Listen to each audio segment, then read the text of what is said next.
Hello bachcho, let's read the question. The question says menstruation is triggered by an abrupt decline in the amount of estrogen, progesterone, luteinizing hormone या follicle stimulating hormone that is FSH. So यहाँ हमें बोला कि menstruation है वो basically किस किस hormone के डिक्लाइन होने की वजह से होता है। ठीक है।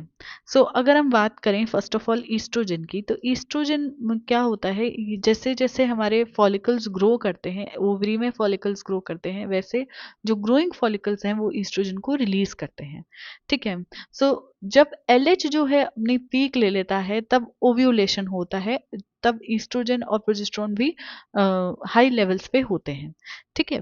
सो फर्स्ट जो ऑप्शन है वो इनकरेक्ट हो जाएगा कि ईस्ट्रोजन की डिक्लाइन की वजह से मेंस्ट्रुएशन होता है ईस्ट्रोजन के डिक्लाइन की वजह से, पर इतना इफेक्ट ईस्ट्रोजन के डिक्लाइन होने पे नहीं पड़ता है। सेकंड ऑप्शन गिवन है प्रोजेस्टेरोन। तो देखो अब इसको हम एक डायग्राम से समझते हैं प्रोजेस्टेरोन का जो रोल है। देखो ये हमारे फॉलिकल्स हैं, ओवेरियन फॉलिकल्स हैं, जिसमें फर्स्ट है primary follicle. Primary follicle grow करता है, सेकेंडरी फॉलिकल बनाता है, सेकेंडरी फॉलिकल ग्रो करता है, टर्शरी फॉलिकल बनाता है, टर्शरी फॉलिकल ग्रो करता है तो ग्राफियन फॉलिकल बनाता है,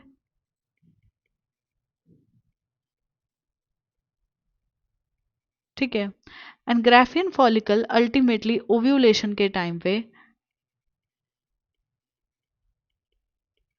रप्चर कर जाता है। ठीक है, रप्चर करता है और यहाँ पे ये जो हमारा सेकेंडरी oocyte है वो रिलीज हो जाता है। ठीक है, सेकेंडरी oocyte रिलीज हो जाता है। अब जो ये रप्चर्ड ग्राफियन फॉलिकल है, this is ruptured Graafian follicle, ये बनाता है corpus luteum. Corpus luteum, corpus luteum जो है वो ईस्ट्रोजन भी रिलीज करता है, वो प्रोजेस्टेरोन भी रिलीज करता है, पर ज़्यादा अमाउंट में ये प्रोजेस्टेरोन रिलीज करने के लिए रिस्पॉन्सिबल होता है। और प्रोजेस्टेरोन जो होता है उसका ये रोल होता है कि हमारी जो यूट्रस की एंडोमेट्रियम है, यूट्रस की लेयर है एंडोमेट्रियम, ठीक है, उसको मेंटेन करता है ताकि क्या हो सके, ये जो सेकेंडरी oocyte रिलीज हुआ है, अब जब इसका फर्टिलाइजेशन हो जाए, यानी कि इसका स्पर्म के साथ फ्यूजन हो जाए और अगर प्रेगनेंसी रह जाती है, तो एंडोमेट्रियम जो है उसको इंटैक्ट रखना होता है यूट्रस के अंदर, ताकि क्या हो सके, इम्प्लांटेशन हो सके जब ब्लास्टोसिस्ट बन जाए। ठीक है।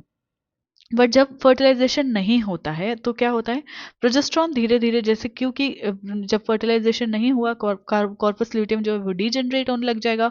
डीजनरेट होने की वजह से ईस्ट्रोजन एंड प्रोजेस्टेरोन का लेवल जो है वो डिक्रीज होने लगता है। ठीक है। तो जो प्रोजेस्टेरोन का लेवल जब डिक्रीज होने लगता है तो धीरे धीरे एंडोमेट्रियम को ये मेंटेन करने का काम कर रहा था यूट्रस में, तो धीरे धीरे एंडोमेट्रियम शेड होने लगती है। एंडोमेट्रियम शेड होने को ही हम क्या बोलते हैं, मेंस्ट्रुएशन बोलते हैं। तो बेसिकली प्रोजेस्टेरोन के डिक्रीज होने की वजह से क्या होता है, एंडोमेट्रियम शेड हो रही है। तो सेकंड ऑप्शन जो है करेक्ट चला जाएगा। थर्ड एलएच, एलएच जो है इसके डिक्लाइन, अब्रप्ट डिक्लाइन की वजह से मेंस्ट्रुएशन नहीं होता है, ये इनकरेक्ट हो जाएगा। एफएसएच के भी, एफएसएच का बेसिकली रोल होता है फॉलिकल्स की ग्रोथ करवाना। ठीक है। सो ये भी इनकरेक्ट हो जाएगा। हमारा जो करेक्ट ऑप्शन है वो चला जाएगा ऑप्शन नंबर 2। इसके रिगार्डिंग इन्फॉर्मेशन आपको 12th के न्यू एनसीईआरटी के पेज नंबर 35 पे मिलेगी। आई होप कि आपको क्वेश्चन अच्छे से समझ आ गया है।